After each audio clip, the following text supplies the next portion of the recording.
A draw ni nawr at ein hadolygydd preswyl ni, Siôn Pwyll a Prisiart. Siôn. Diolch yn fawr. Diolch yn fawr. Rwan, heb alwynion fydda Melina, Ceir, na, rownd a rownd y bodoli.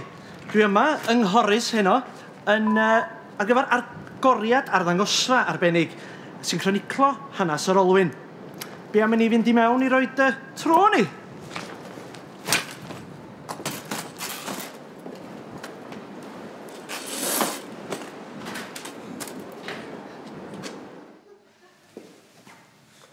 Yma efo fi heno, mae Dyfri Gwyn.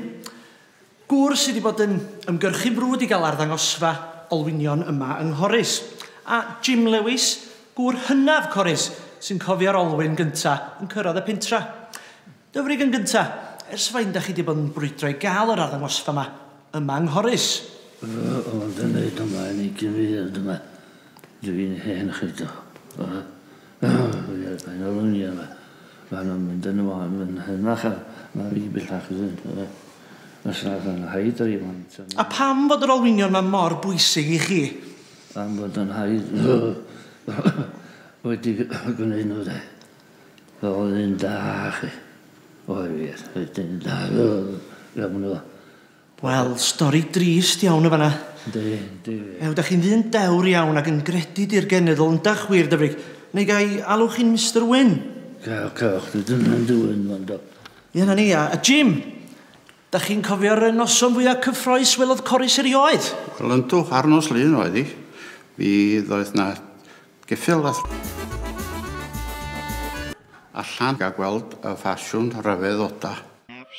A tua faint o flynyddoedd yn ôl oedd hyn, Jim? Fe rhyw faint yw 70 o flynyddoedd yn ôl? Na, ci. Gorffin na. 1980. Faint a'ch fel dyn foed i. Wel, swn i'n licio dyfalu. Foed i ar hyn o bryd ydi 43. A chi ydi dyn hynna Corris? Felly mae'r Petra yn dweud. Wel, agoriad llygad yma na. Be am i ni fynd yn ôl at y stiwdio?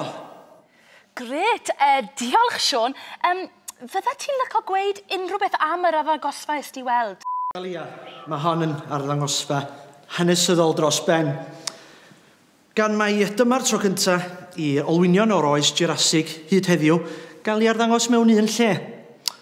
Ond mae werth dod draw yma jyst i gael gweld yr rhyfeddoda sydd gan Corris i gynnig. Dyna pam fod olwynion Corris yn i ni. Iawn, mae'n ddrwg iawn dy fi am na. Yn amlwg mae rhyw fath o broblemau technegol yn digwydd gyda Siôn ar y foment. Iawn te, wel, na beth oedd tragedy.